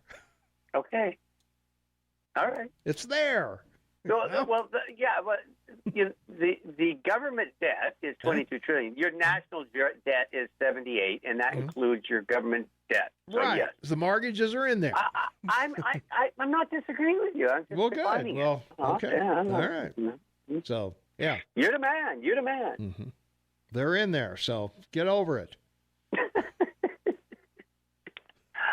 So it's a $1.5 billion college debt. Debt is debt. That's like saying, well, my water bill is over here because it's water, and water and electricity don't go together, so I can't put my water bill with my electric bill because, well, they're two different things. They're two different kinds of debt. So please give me a break. Well, in a matter of speaking, they are. One's short-term debt, one's long-term. That's true, but it's still debt. It's still money owed, is it not? Yeah, I'm having fun here. That's what I'm talking about. It's money owed. So money owed. Yep, that's true. Right. It's money owed. If you owe it, it's a debt. That's right. Right, and it's all in one. Yep, that's right. All right. Assets and liabilities. You got it. So tell me. Don't tell me about the stupid mortgages. All right. Coming up at 8 o'clock, we're going to be talking with Don Seifert of the county commissioners, and we're going to be talking about planning, and we'll talk about this rejection of this project down on 191 and see what else they've got on their plate today. So that'll be coming up at the top of the hour, so stay tuned for that. The flashing doorbell light just went on, so I think there's somebody out there, and I would hope it's them. So we'll get out there and get them here in just a minute when the music starts. So coming up, next week, Shane and I in 2 weeks, we're going to be off for a few days, coming up in a couple of weeks, so we'll be there. They're really anxious for that doorbell. All right. I better go get them. They may leave if you don't. They may leave if I don't go get them. All right. All right. News Radio AM 1450, KMMS in Bozeman, 1340 KPRK in Livingston, online everywhere, KMMSAM.com. Don't forget our app at AM 1450 KMMS, or you can reach us with app chat on your smartphone, or text us at 478-8298. We'll be back with the county commissioners right after this. Thank you, Dan. Welcome, everyone. Glad to have you with us this morning. We welcome the county commissioners. We've got Don Seifert's in the house, Scott McFarlane's in the house, and Garrett McAllister is from the planning board. And welcome, guys. Yep. Planning department. Yep. Yeah, planning department, I guess. Sure. Yeah. Yeah, the board's something else. So, it is something else. No pun intended. No pun intended. Yeah. Well, one of the things we were talking about earlier on the show was the Big Sky project, and people were calling and wondering exactly where this is. The description I've got is US 191 between Lone Mountain Trail and Mitchner Creek Road, and a lot of people don't know those landmarks very well. Or there is one landmark that everybody knows up there, and that's just right south of the main road going into Big Sky. There's the gravel pit. Yeah. And what they're looking at is repurposing that gravel pit. Okay, so they're going to cover that over and do something with it. Yeah, there's some commercial and some housing in there. Yeah. It's a little bigger than the gravel pit. But the project is even called the Quarry. Yeah. Yeah, okay, the Quarry Project. Quarry project. Maybe that'll help people understand where it is then. Just right south of the Big Sky Road. Okay. All right, so that clears it up a little bit there. Yeah. People know where the gravel pit is on the way up there. So. Yeah. The other thing, and I realize it's 191's a state road, but they're talking about doing some renovation of that road, or they got a study going on it, or whatever. Couple things are happening. There's the Tiger grant that is going to do some turn lanes and some big improvements on 84, which is the 64. Excuse me. Yeah, that goes up to the Big Sky, the main road up there. Okay. Then they're doing a traffic study and a complete study on 191 all the way from Four Corners down to the park. So it's a big study going on. Yeah. Well, that's we talk a lot about that road. There's crosses all up and down it and all of that. So yeah. It's a pretty well traveled road. Yeah. Let's take a phone call. 522-TALK is the number. 522-8255. Caller, you're on the air with the county commissioners. What's up? Boy, I hit her just right there. Yeah. What's up, Clint? Well. What's up? Yeah. Well, I'll tell you, there's lots of things up. It's mostly down, though. Okay. Well, what's going on? Well, I want to ask the guy from the planning board if he ever come out Four Corners and looked at the sewer and water district where they're putting in their new building and stuff, their new sewer plant? I have not been out to see that yet. Well, the planning, here's something that really bothers me. I got a piece of real estate there, and I'm surrounded on three sides. Tom knows this. And so does Don. Now, they're building this huge sewer plant. They can only treat, according to Phil George, with the Four Corners Sewer and Water District, they can only treat 400,000 more gallons of water, and they have no other place to put it. And the solids that are in it, in the new sewer plant, is going to go to the county dump down at Logan. Okay, the city of Bozeman, they took and they drilled it into the ground. Well, what I want to say there is I want to know if the county commissioners, I think Joe Skinner's got a little money, hasn't he, Don? I don't know. Got me. Well, he got a conservation easement for, what, $1 million or so? He got some money. Anyway, I've got a piece of land that's surrounded by three sides. You know that, Don. I don't have to tell you. I've been out there.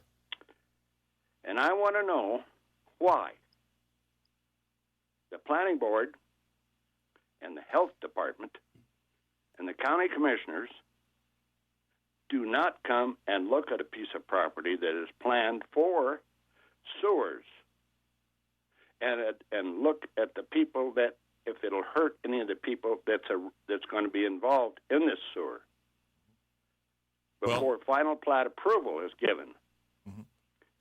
Just a correction, Clint. Garrett is part of the county staff. He's not on the planning board. He's just one of our planners down in the planning department. Okay. So, well, the thing is, before any thing is given final plat approval by the county commissioners, you two, Don and your cohort there, before it's ever given any more, be sure and have the planning board and the health department come and look at it prior to final plat approval by the county. That's number one. And the second thing is, the reason they turned it down up there at Big Sky is because the West Fork dumps right into the river right there. And it's not 100 yards away. And my friend Faith Malpelli there had to settle with the highway department and everybody else because she owned that house right there below the bridge, the West Fork. Now, the Four Corners Sewer and Water District, like I said, has only got room for 400,000 more gallons of water, sewer water. Now, as Don knows, they have a permit to take the solids out of the water and take it to county dump. We need to speed this up, Clint. Well, what I want to say is I need somebody in there that's got $500,000, what the place is appraised for, that wants to buy a piece of land that's surrounded by a sewer. And if there's nobody out there that has that kind of money, and it's all paid for, by the way, and I'll carry the paper. But the thing is, there isn't anybody that I know of. And what the county has done to me is it's beyond belief. I can't believe that my county that I was born and raised in could do this and give final plat approval and not care about the people that live there. And I'm not just the only one. They're away from me on the south, 150 feet away with their ponds, with their new sewer plant, which is going to be 24 foot high. And on the north, they're 150 feet away from me, their ponds and their infiltration beds. Okay? Right. Well, Don knows. Maybe Don will elaborate a little bit on it because he knows what's going on here. And I'll hang up. All right. Thanks a lot. And thanks a lot, Don and Tom and Shane. Thank you. All right. Thanks, Clint. All right. Well, things go in certain places, I guess, and that is a complex situation that he's in out there, and there's lots of permitting agencies, and it's a pretty complex situation. Yeah. Okay.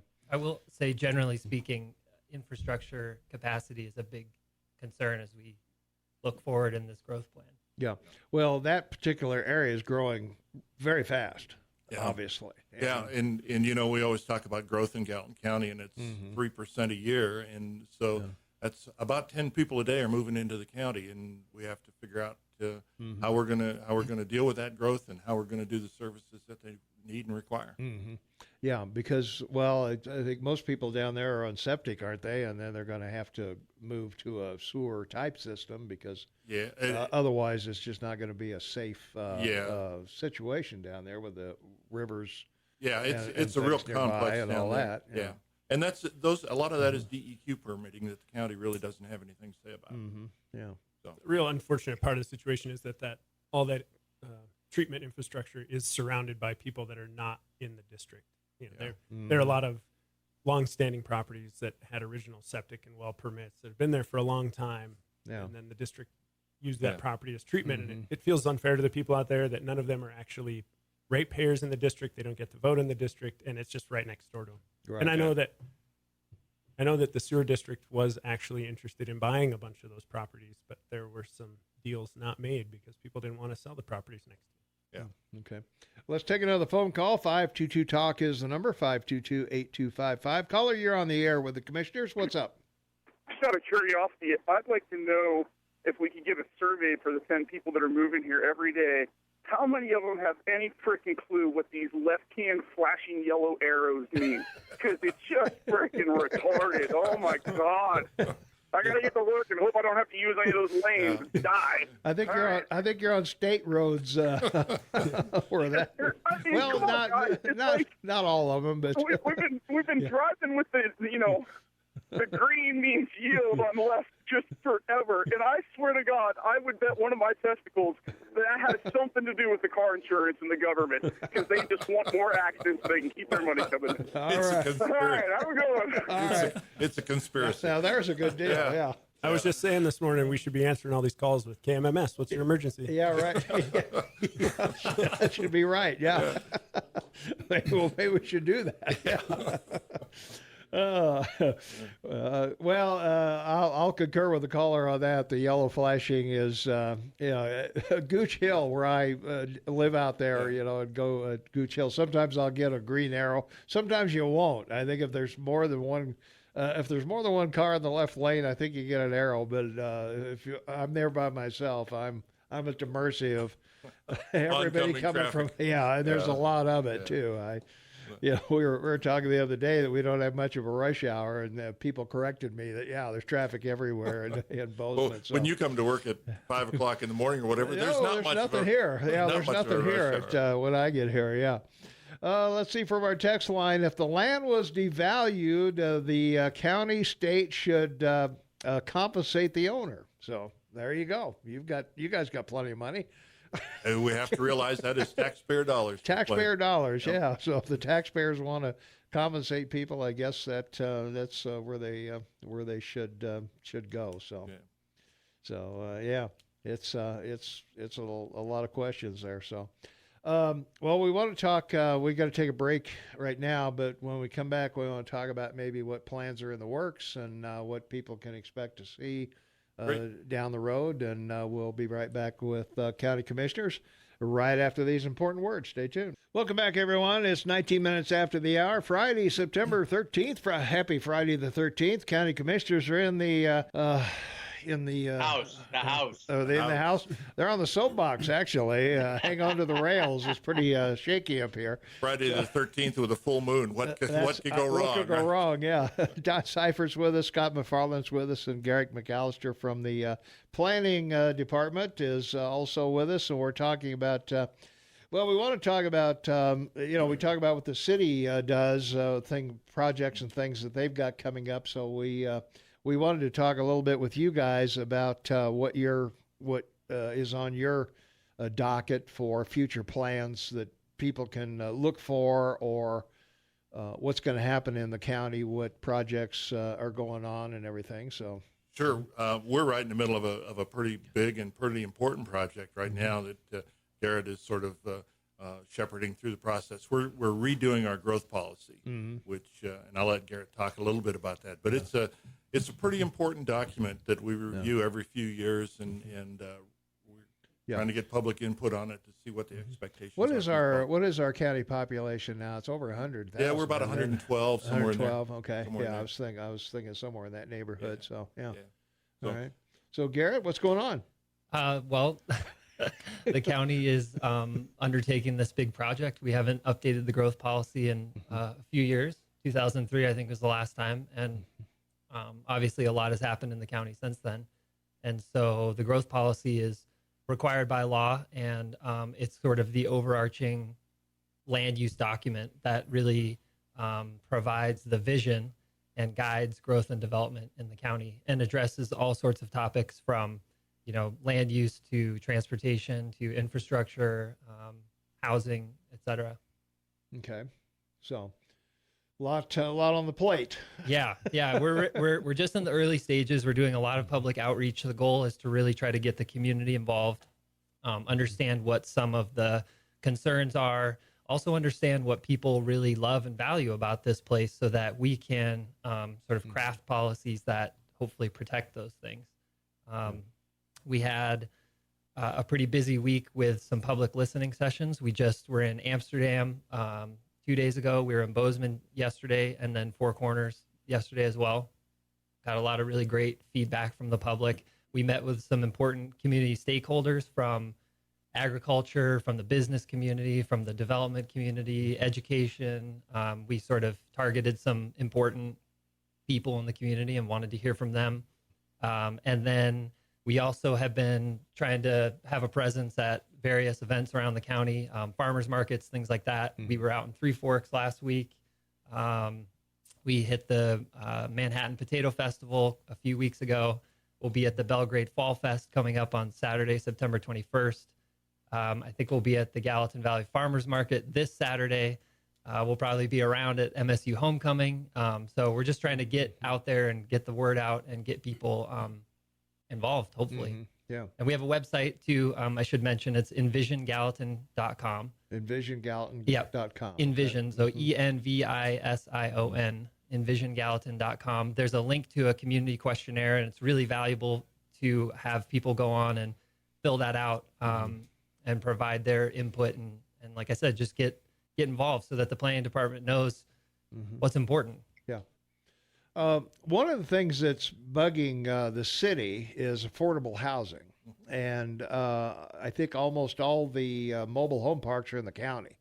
If I probably not wrong there. Yeah. Almost all of them are. In fact, even surprisingly, even the one at 19th and Oak is it's in the county, not in the city. Yeah. Well, it's in the county, I guess, or it isn't considered part of the city, and the city may annex that thing. They're talking about annexing what's surrounded, what they surround. Yeah.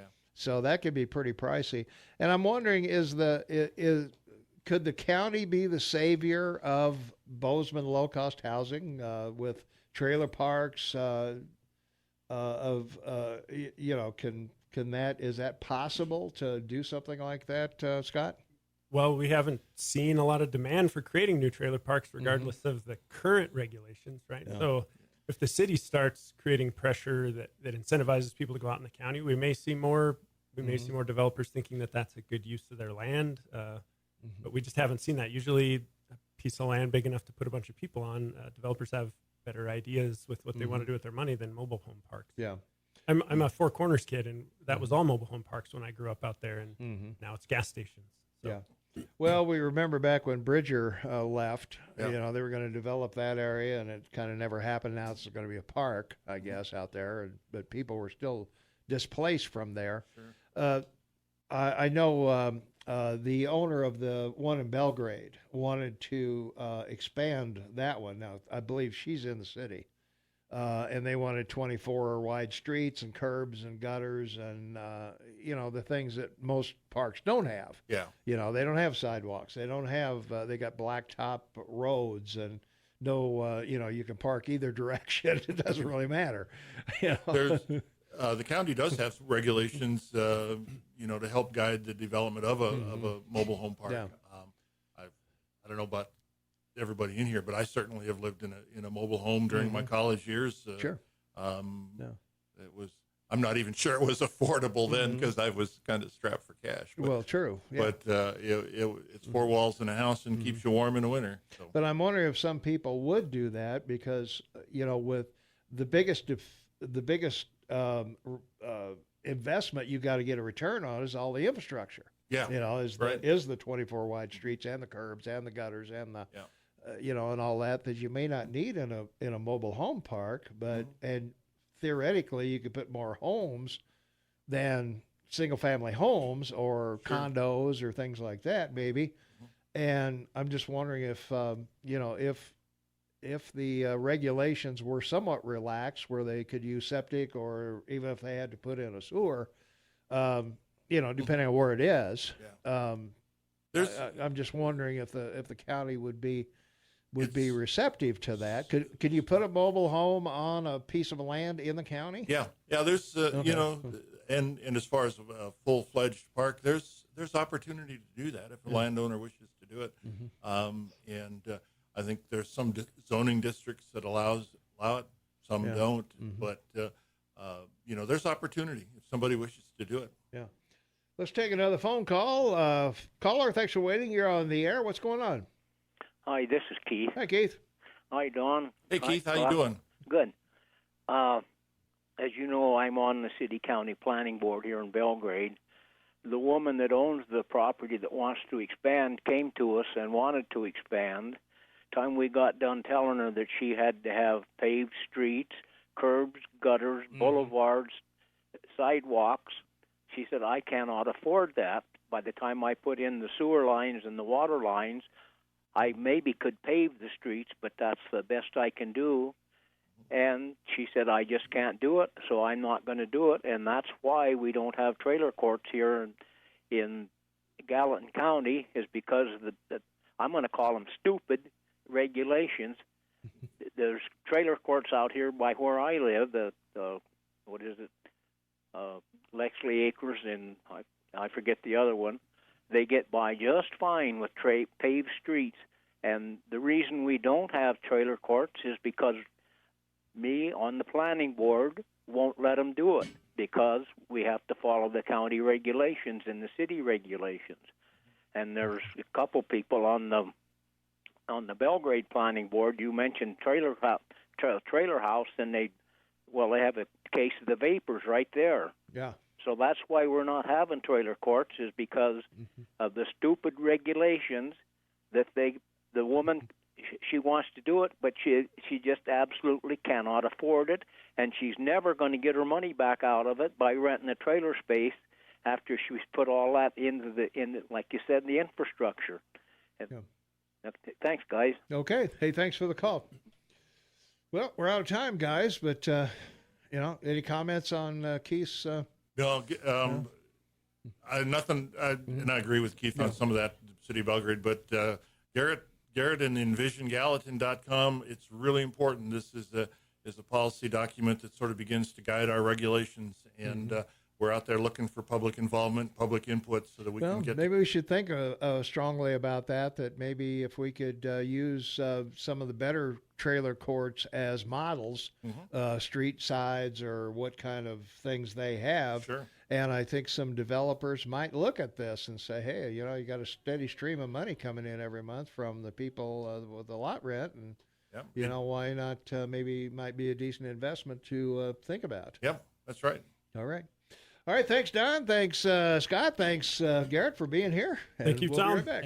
Thanks, Tom. Have a good weekend. Friday, September 13th, 2019, 24 minutes before the top of the hour, 51 degrees outside. Thanks to the county commissioners for coming in and chatting with us. They're going to be here next week, I hope, and we'll grill them some more on some various things that are going on, Shane, I guess so. That's right. Yeah. Well, 5 things you need to know, Shane. Wow, it's been a while. Yeah. we never seem to get to this, do we? That's right. We always got a plan, but we never get there. As a perk of the job, I had to stay up and watch the Democratic debates and then try to get up this morning. After that, my brain was overworked, I think. We had Joe Biden, Elizabeth Warren, and Bernie Sanders on the stage all at the same time, and what a cluster arrangement that was. Can't use that word. What a cluster arrangement that was, yeah. Well, and of course the seven dwarfs were also there with the rest of them, and that's right, the seven dwarfs. Yeah. Well, but I don't know. Did you watch, Shane? Did you endure it? Of course. You? Yeah. I thought if there was a clear winner, I thought it was O'Rourke on this time around. I think he did. I think he. Beto? Yeah, I think he acquitted himself quite well. Okay. Yeah. Wow. I did. All right. And Biden did a good job too. Well, Biden just did a good job of not making a mistake. Well, that's what I mean. Yeah. and that guy Castro. Yeah, Castro. He made an absolute fool of himself. So with what him and his brother did to target Republicans, I think that's a lost cause. Yeah. I think Yang is probably the most potential of any of them in the context of presentation and ability to speak and to make sense and but I just don't see anybody up there capable of overwhelming Trump in the debate. I just Well, I think the DNC pretty well has picked out who they want, and that's why some of these other folks didn't make the debates. The big one, of course, Tulsi Gabbard, has been all over the place saying, "Hey, this isn't fair," and I'm up in some polls and whatever, but apparently they're not the right polls. Yeah, according to the DNC, but they won't say what the right polls are. Yeah, I saw her the other night in an interview and she's taking the white strip out of her hair. She looks even hotter. Yeah. I'll just say if I have to look at a Democrat for 4 years, she'd be the one I'd want to look at.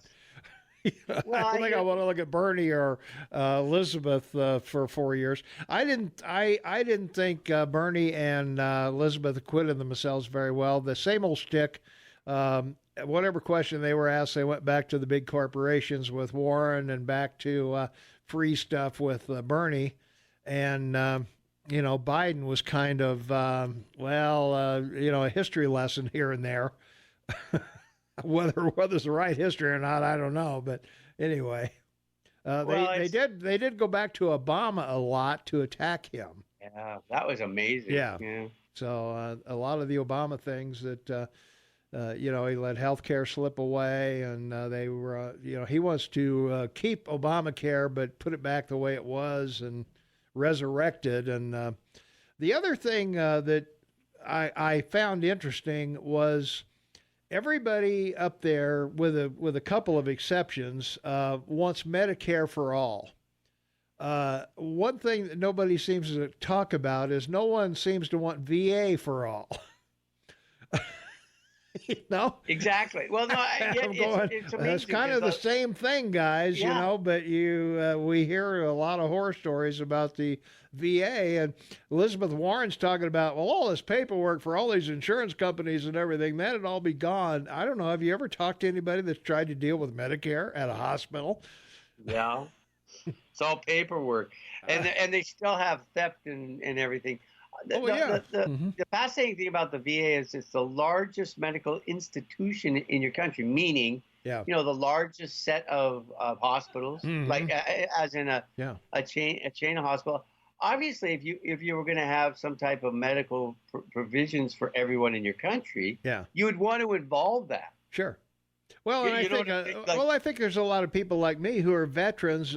Some things I go to the hospital here for, and some things I need to go to the VA for.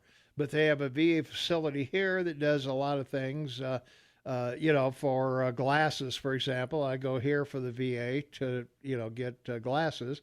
But if I need a heart EKG or an EG, whatever those things are called, I got to go to Billings, and if I want to do something else, I may have to go to Helena for that. But for the most part,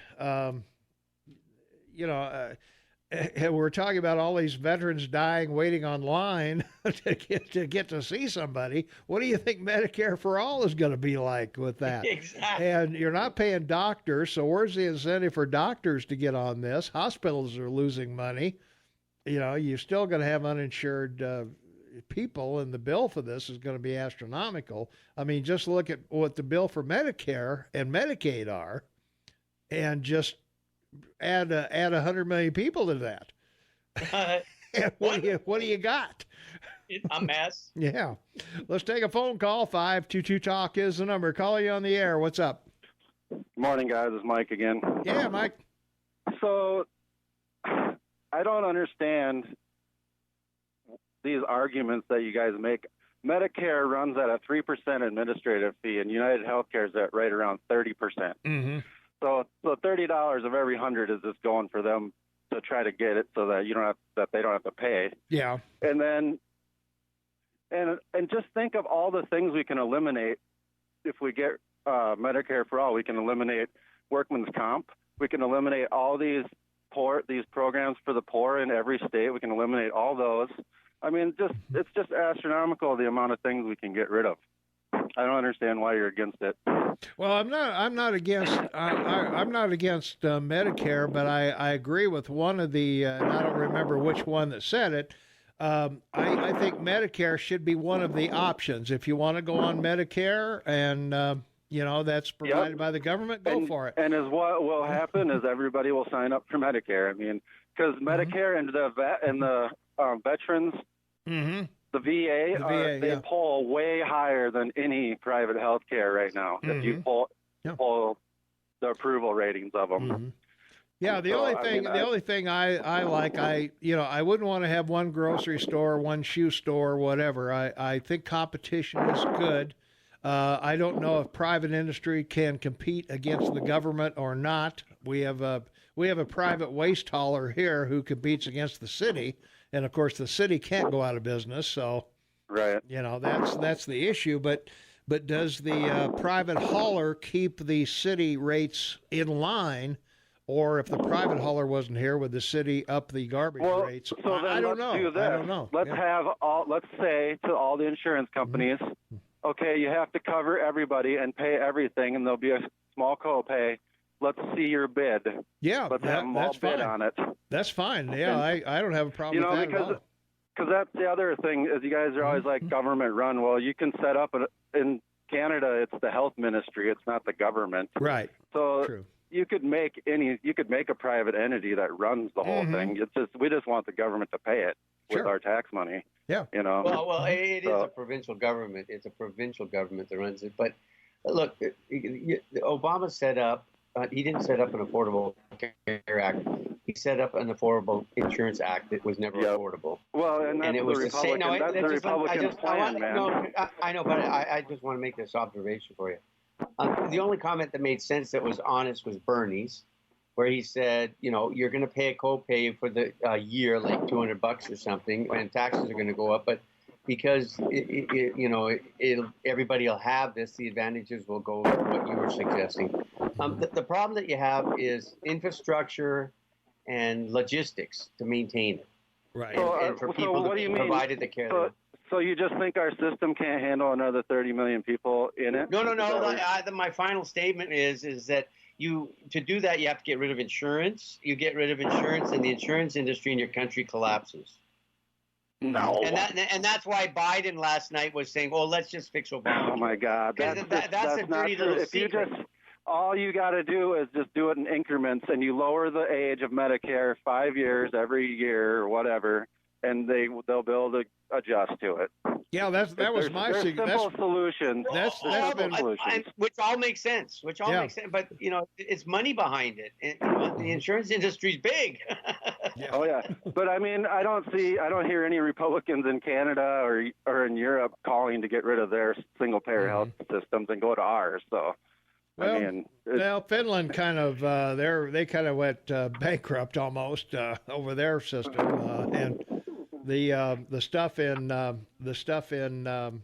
Denmark, the taxes are off the charts. So right. I got to take all right. Hey, thanks for your comments. I got to take a break. We appreciate you listening, and thanks for your input. Yeah. All right. All views are welcome here, man. So we'll be right back in 90 seconds. Welcome back, everyone. Friday, September 13th, 2019. It's 52 degrees outside. We got a caller patiently waiting on the line, so let's go to the phones. 522-TALK is the number. Caller, you are on the Morning Soapbox with Tom and Shane. What's up? I just wanted to mention that all three of the health insurance companies here, according to my understanding, are nonprofit corps. Yeah, they are. Okay. Blue Cross Blue Shield and Humana, one of them, and I'm not sure what the other one is. Yeah. Okay. Yeah. No, you're right. Yeah, they are nonprofits. So how they can be nonprofit and survive. Well, I'll listen off the air. Thanks, guys. All right. Thanks for the call. All right. Well, they are. They're nonprofit. Our hospital is a nonprofit hospital. So, that's right. Let's take another call. 522-TALK is the number. Call you on the air. What's up? Okay, I need a little education here, you guys. All right, go for it. What? Well, you're going to go for it. What? So, Medicaid, Medicare for all. Yeah. How do we do Medicare for all? Because Medicare for all is you pay into it and then they give it back to you later in life. So how does everybody get Medicare if everyone's not paying into it or hasn't spent a lifetime paying into it yet? Well, I think the thing is that Bernie is talking about you will pay into it. You're not gonna have premiums on your life insurance, but you're gonna pay into Medicare just like everybody else does, and you'll get the benefits. You'll pay directly to the agency that's set up. So whatever it is. It's Medicaid. It's not Medicare. Yeah. Now, Medicaid's a whole different thing. That's administered by the state. Okay. Under the auspices of the government, they pay part of it, and the state covers the rest. Right, but so if there's a system where the government's paying everyone's insurance, everyone's medical bills, that's Medicaid. So it's a single payer, government paid run system. Yeah. So it's not Medicare, it's Medicaid. Yeah. Well, as we're talking about, it's not health care, it's insurance. And, the cost of that, when you spread it over, easily 300 million people. Right. That's what we're wondering is how, it's not hard to do it in Finland, where that's about the size of California maybe, or a little smaller, or, Massachusetts, where Romney did it. Right. You don't have as many. And the problem is this has nothing to do with health care, nothing to do with bringing the costs down. Right. So that's what we have to do. It's not about government paying for it or whatever. It's about what are we doing to bring the cost down so people can afford something that they want. And that's what nobody's willing to explain in their plan. So, they all have this plan, and here's what'll happen. You'll pay less, but nobody says, you'll pay $10 less or $10 more or whatever. Because government doesn't bring the price of anything down. Well, that's true. Government's not concerned about that. And whatever Bernie's numbers or whatever they're, times it by 10. Because the cost of it, and what are you going to do about people most of people's health care is spent from 65 on? Yeah, are you gonna throw out malpractice insurance too? Are you gonna get rid of that to hold costs down? And keep in mind they don't want to have any competition. Yeah. If you listen to what they're saying without saying it, is two things. Only Bernie admits your taxes will go up. No one else will admit that. And number two is they don't want any competition. That's why they want to get rid of health insurance. That's they want total control with no competition. All right. I got to go. We got to do the rush update. Right, hey, thanks, Kevin. All right. Thanks, Kevin. We'll be right back. We got a caller waiting on the line, Shane, and another one trying to call in. So 3 minutes for the top of the hour, and boy, we're running out of time here. Caller, you got about a minute. Go for it.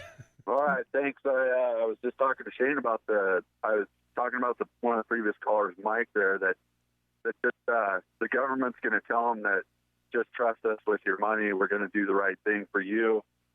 But yet, when you send a letter from Bozeman, they take your letter, they deliver the letter to Billings first, and then they bring the letter back to Bozeman, then they deliver it to the person that lives across the street from you.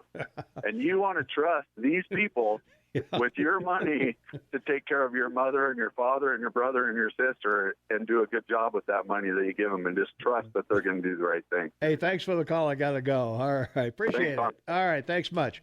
Say goodbye, Shane.